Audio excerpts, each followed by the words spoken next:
The term co-parenting can range from occasional help to primary caregiving. U.S. Census data in 21-24 reports estimated that 2.4 million grandparents in the U.S. have primary custody for their grandchildren. So let's think about how that rolls out when the grandparents are just the grandparents. How does that look? If they are not the primary parent or have custody of them, what does that look like in our world today? This is the topic that we're going to delve in today of our grandparents helping us in co-parenting. I have a guest today, and I want to welcome all of you all. Good morning, good afternoon, good evening to our episode at Common Sense Co-Parenting. I am Dr. Jerry Johnson. If you have not met me, I am the creator of Common Sense Co-Parenting. And my mission is to empower parents to navigate the complexities of co-parenting with clarity, compassion, and collaboration, ensuring a nurturing environment that centers on the well-being of the child above all else. And today we're going to talk about our grandparents or our grandparenting of our other set of co-parents that we possibly could have in our households. So I want to welcome Robert Hazard Jr. as my guest today. He is the ultimate of co-parenting grandparents that I know. I remember, this is just my experience in my life, guys. So you may know of some people that are like Robert, but I bet you, I don't know if you know to the level of what Mr. Hazard does. So thank you, Robert, for joining me today. I really appreciate it. Can you tell the audience a little bit about yourself and kind of go into how you became a co-parenting grandparent? Well, um, first of all, thank you very much, Dr. J, for having me. I'm super excited for this conversation. Um, you know, I'm Robert Hazard. I do, you know, a number of things I've come to realize, you know, um, but it all started from a corporate career back in the day, and then moving outside of corporate, moving into an entrepreneurial space, and so the entrepreneurial space is, and I think we may have talked about this before, that I kind of I help with a number of different micro businesses Mhm. that are in the startup phase or actually trending. One of the website companies that I work with from a project management perspective, I was just talking to them yesterday, and I said that I've been with them for about 3 years. I don't really talk about that a whole lot on some of the other things that I do, but yeah, I actually enjoy building websites. But that's not what we're here to talk about today. We're here to talk about my grandkids, and which Yes. I have four amazing kids, three boys and one girl. Mhm. And you've probably seen a lot of the pictures Yes. with my granddaughter, and when I can get to Indianapolis, with my grand boys too. But yeah, I think that probably gonna get in trouble for this, but I think girls are special, right? I think that I have a girl and a boy, so and there's actually a 10-year gap between my son is the oldest and my daughter is 10 years younger than him. We just celebrated a birthday last month. But I think that, so from a parenting perspective, you know, I I try to do things a little bit different because there was a trial and error, and I discovered that there were some things that her mom and I could improve on, is because they're by the same lady, mother, and I thought that there were some things that we can improve on. So because of that, we kind of we kind of parented, a little different when my daughter came around. So Oh, yeah, then can you tell? So, if you guys don't know, Robert is also a co-parent, yeah, right? yeah. Okay. I am. So you are I a am. co-parent and a grandparent who is Yeah, helping with co-parenting. yeah, yeah, yeah. And that's been something because it's interesting because when you talk about co-parenting, and I think you and I talked about this, a year or so ago about the whole co-parenting piece of it and having to, learn how to do that. I don't think that there was a book outside of the Bible, Mhm. outside of the Bible that kind of talked about how we could, should parent, today, right?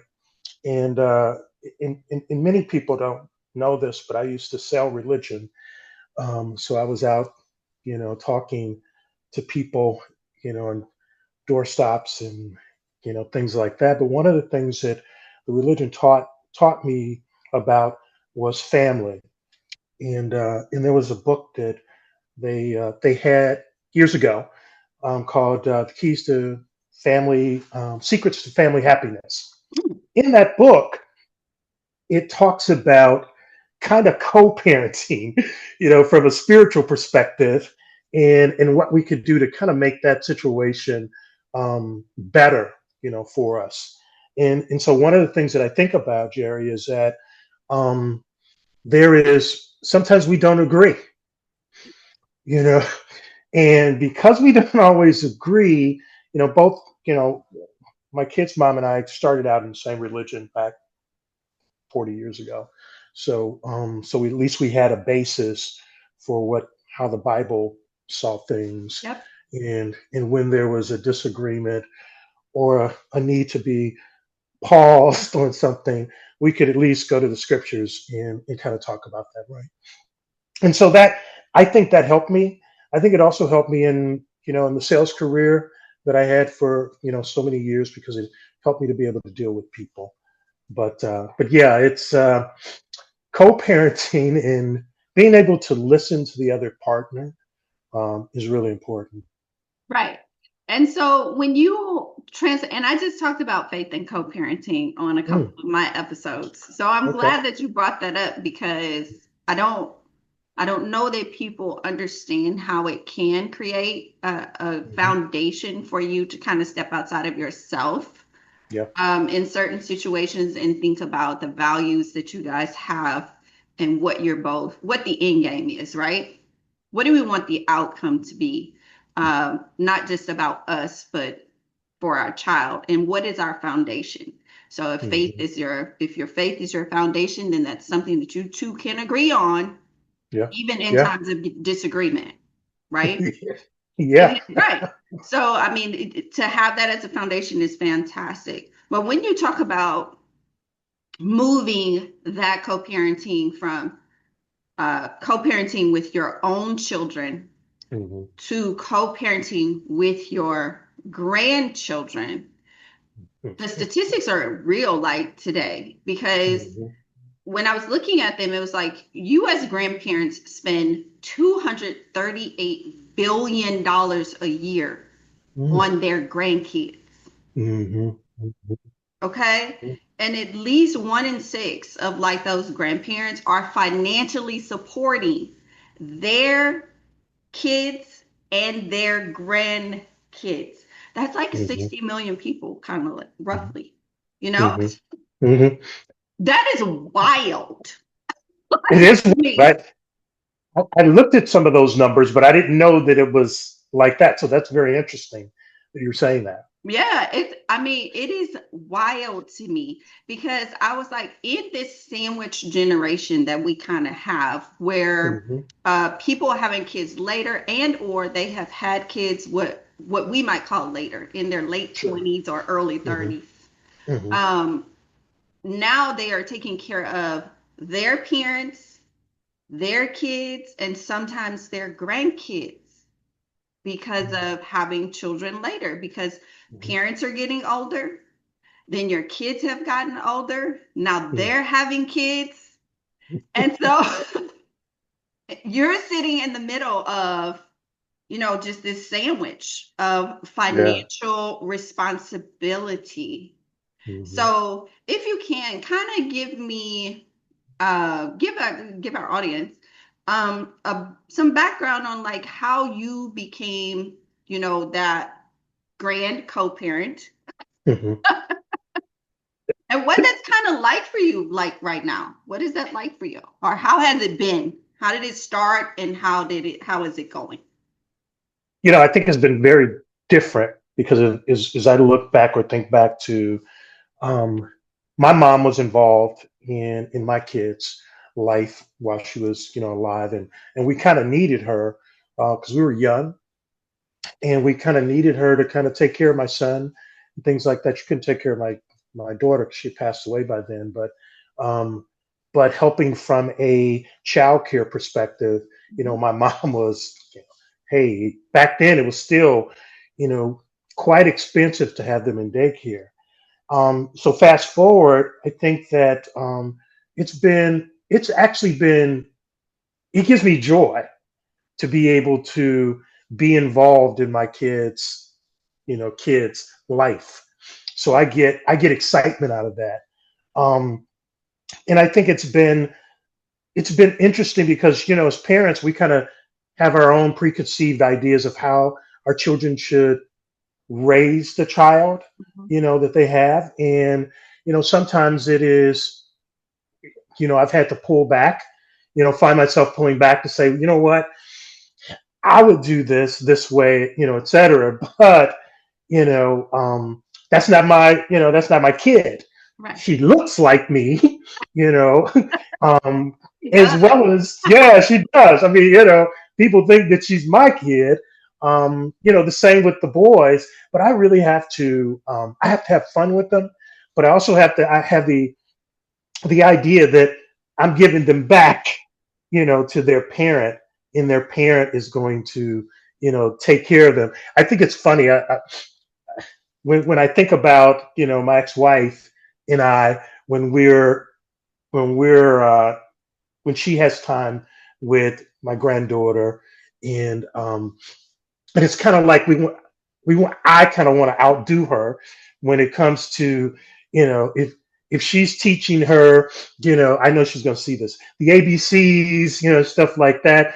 I want to make sure, that she knows, the ABCs from my perspective, and, that I'm taking her to school and picking her up, and stuff like that. And the same goes for, the grandboys.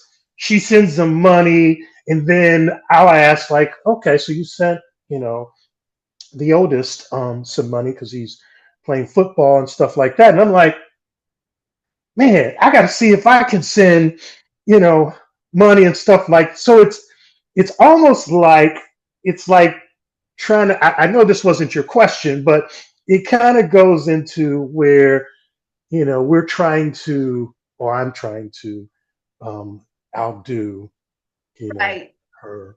So is Um, that how it was, or is that how it's going, sir? it's been going that way. When I hear, that, she's done something, I'm like, man, I wish I could have been there to do Right. XYZ, Right. stuff. That's Because funny. we're both not in the same city with either of our grandkids. Oh, But okay. Okay. yeah, so we're not in the same city, so we have to make sure that we make enough time and send things. But so I get it. I actually enjoy, as I said, the part that I can play in their lives. I spent some time, probably about a year or so, living with my daughter. Mhm. So when I was living in Atlanta, I lived with my daughter for about a year. So it gave me the opportunity to really be involved in my granddaughter's life, from taking her to school, from really helping her with schoolwork, when her mom was, busy doing some other stuff. So I really got a chance to do that. And it made me go back to thinking about how I reared my children, Mhm. right? So, again, remember I said that 10-year difference, there were some things that I would do, some stuff I did not know or remember, Right. but it gave me a chance to be involved in the school. So I'm going to the school, so I can be involved in that. And those are some of the things that I missed, back in the day doing. So, So then I think people need to keep in mind, I think you brought up a very good point that when we have grandparents that are helping us co-parents, it's they're trying to do better than what they might have done with us yeah. most of the time, right? Yeah. Yeah. Like Yep. because we Absolutely. want we want better for our kids than we had. Hmm. So the advice that we give, like I'm not a grandparent yet, but I'm sure that the advice that I give will be because I Hmm. know the pitfalls or the mistakes that I made. Hmm. So Hmm. I want to try to help my daughter head that off and not Hmm. make the same mistakes that I made with her, right? Hmm. So I think we need to keep that in the back of our mind too. When we know that our parents are helping us with our children, don't take it as a, oh, they're trying to tell me what to do type of Yeah. thing. Look Yeah. at it from, they're trying to provide you wisdom Hmm. regarding, what they might have done wrong or the mistakes that they have made. And it may not come out like that all the time. It may come out Yeah. as you need to do this, and I'm trying Yeah. to tell you what to do, but it's keeping that mindset of curiosity and Hmm. openness that Hmm. this person is just trying to help me. It's kind of like your husband and your wife, right?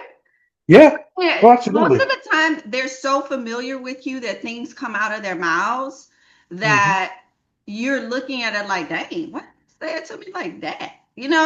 But they're actually trying to help you. They're actually Hmm. trying to do something and support you. So following up with a question of, did you have to say it like that? Or like, Right. why did you say that like that? Oh, really? Why? You know, do something like that because I think most of the time people are coming from a good space, Well, and we don't necessarily recognize it as that. I agree with you. I think that one of the things that I found myself having to do, you mentioned in terms of husband and wife, and or girlfriend and boyfriend, it's the same thing. Since we know that person, we kind of got to be sensitive in terms of how we ask the questions, or how we give suggestions and things like that. So, and sometimes I found myself, while living with my daughter, having to kind of, sometimes walk on eggshells with, how I would, discipline, Mhm. my granddaughter versus how she disciplines, So, and the same thing with, my son and his boys, because they're boys. Mhm. So, they're going to jump up all over the place and, things like that. And I can't even remember how many times my dad whooped me, but when he did whoop me, I remembered it, right? Right. And he got my attention versus my mom. And she's like, hey, this may not have been your case, but my mom is like, hey, listen, go outside, get that stick, bring it back in here, and we're gonna take some of the stuff off of it, but you're about to get it. So it's a difference. My mom was a small frame woman. My Yeah, so dad she was needed a that switch. It was time to boxer. Yeah, switch. yeah, yeah, yeah. So I learned a lot, and I remember those parenting things. But again, as we talk about spirituality, we learn how to temper, our conversation so that we can win over. I'm trying not to remember this point of a Zoom call you and I had when we first met, uh, but we're trying to win over, the person so that it could be a smooth conversation. Yes, and the Bible does say, "Spare the rod, spoil the child." Yeah. So that's why we can talk about getting a switch. Yeah. You gonna get It's it. not necessarily a bad thing. You're not using it to abuse people or anything like that. Any superpower can be used for evil. But to me, Hmm. sometimes that switch was a superpower, especially for women who have young men that they are Hmm. rearing, that they are Hmm. trying to develop into. men, grown men. Yeah. You know what I'm saying? Yeah. Yeah. So sometimes you gotta use what you got. Mm-hmm. You gotta use what you got. And I'm not talking about abuse or anything like that, but when we spare disciplining our children in whatever way you need to discipline them, then it does spoil our children in some ways because life is not going to treat you. I'm going to say this again. Life is not going to treat your child. These streets, this Mm-hmm. environment, this world, as you can Mm-hmm. see, is not going to treat your child in the way that you can treat your child when they are in your home or with Mm-hmm. you. Mm-hmm. They are special when they are Mm-hmm. with you. Mm-hmm. They are your Yeah. worlds. When they go Yeah. out into this world, don't nobody care. Nothing. Nobody They don't care. care. Yeah. Mm-mm. And you have to think about it like that because if you don't show them and develop them in such a way that they have that within them that I am who I am because of Mm-hmm. who I am, Mm-hmm. like that then they somebody else is going to teach them something totally different. Mm-hmm. And That's we need like to the instill that. yeah. It's just like I appreciate the educational background and the school system that you come from, so you're able to you know help us as parents and children. So I've always valued that expertise of yours, and it so when I'm talking to my granddaughter, I have to kind of remember that times are different. So I have to, if she's crying, which, she might cry about something, I have to kind of try to find out without meeting her at the same level she's at right now, emotionally, still stay down here and try to find out why are you crying? What's going on? Talk to them.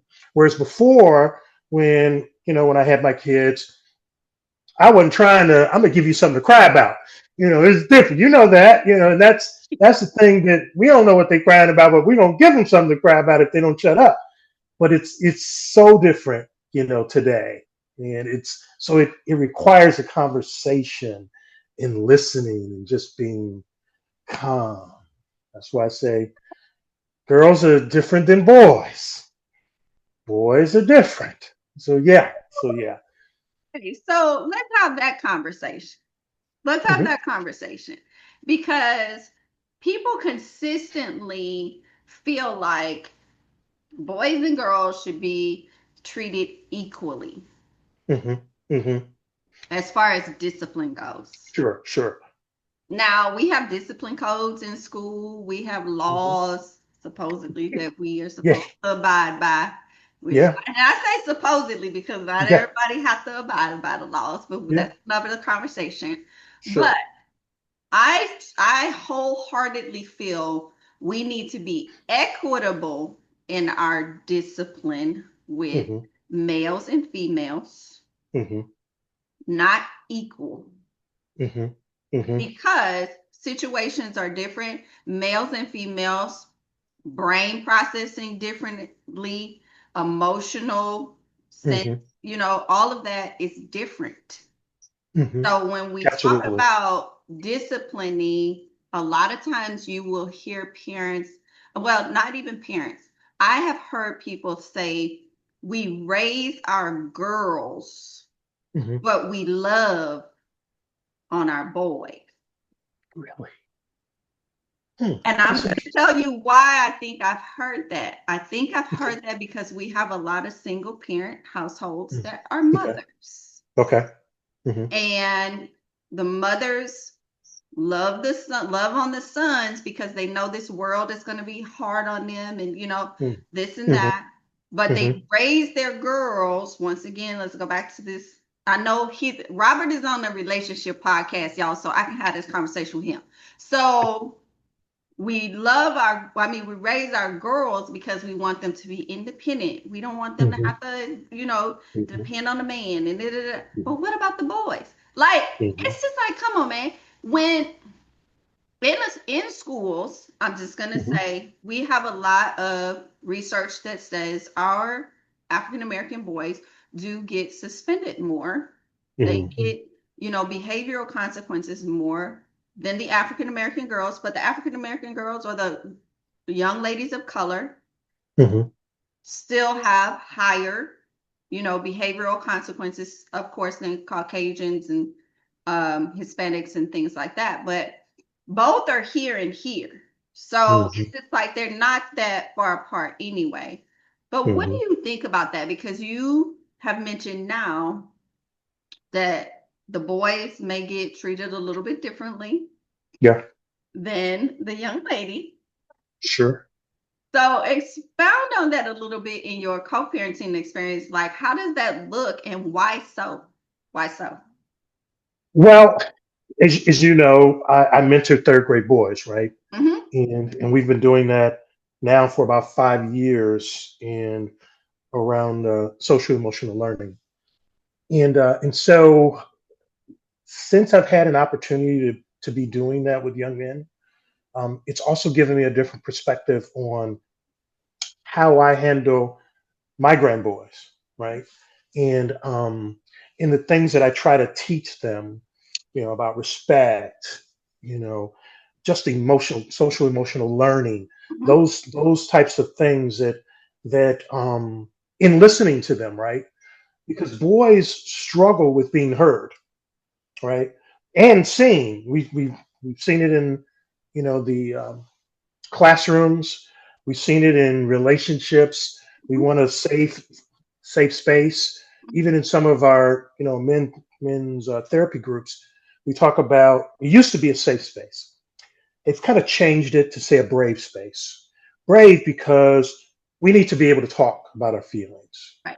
and that requires being brave.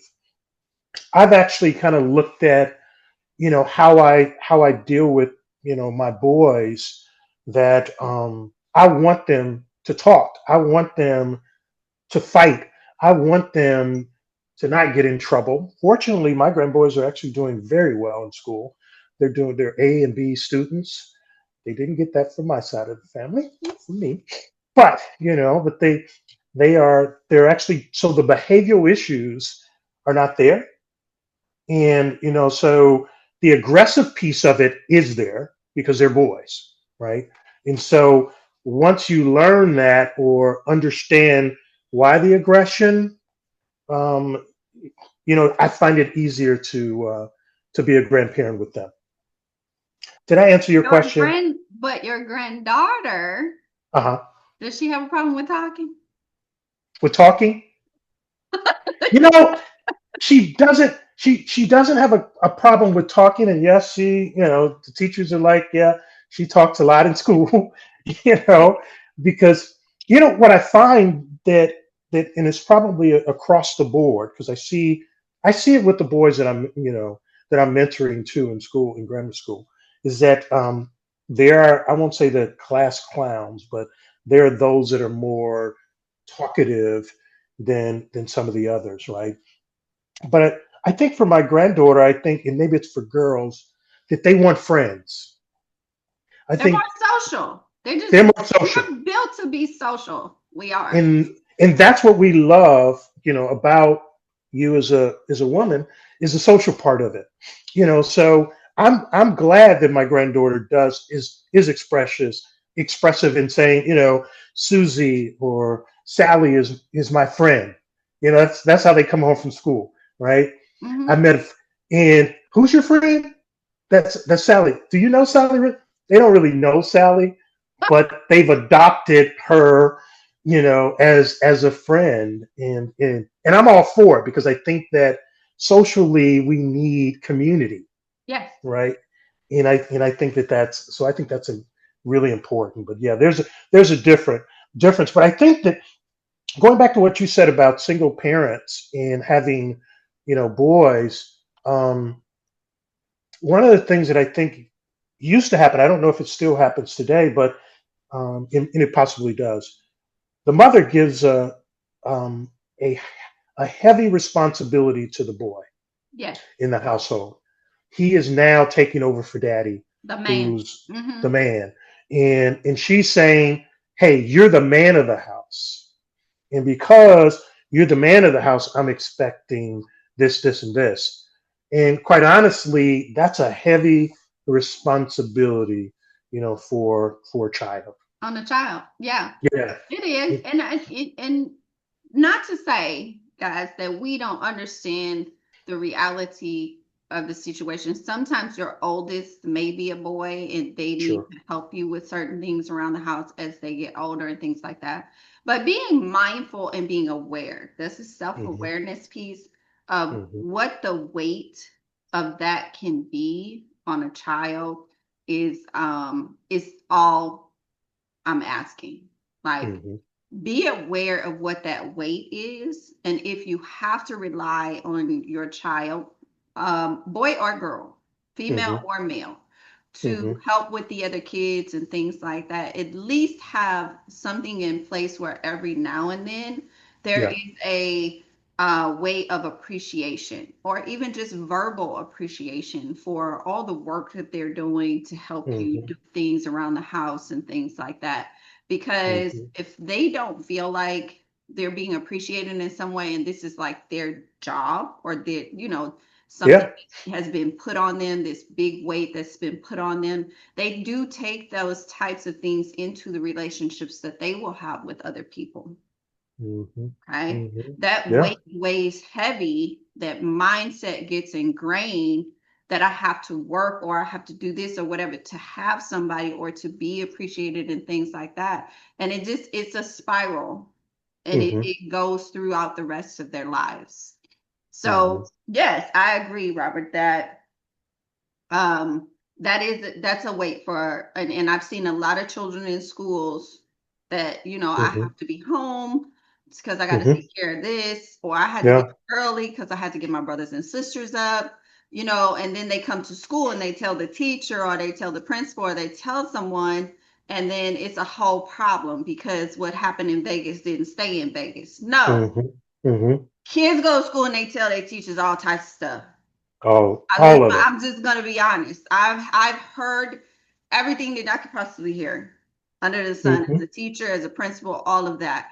And I allowed kids to get it out because Hmm. they needed somebody to talk to Sure. about that. If the homework wasn't done or they didn't do something or whatever, they dropped the ball on something at school, teachers get on them about that.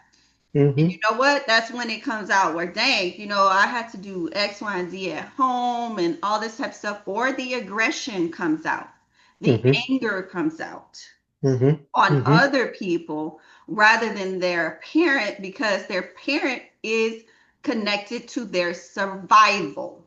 They are not Absolutely. going to get mad at the parent. They're not going to show that aggression towards you, mom and dad, but they are Hmm. going to show that to everybody else. Hmm. Why? Because Hmm. you are connected to their survival. You're their roof Hmm. over their head. They are not going to, we are all in survival mode when we're kids.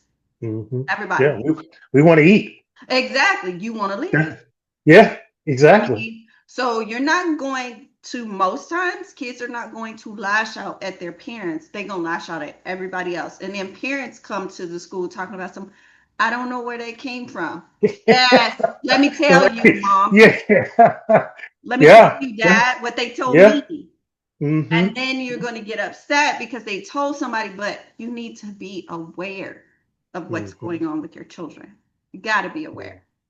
Yeah. So I'm going to take this time to wrap up this session. Okay. And in our next episode, Robert is coming back. And we are going to continue the conversation about grandparents as co parents.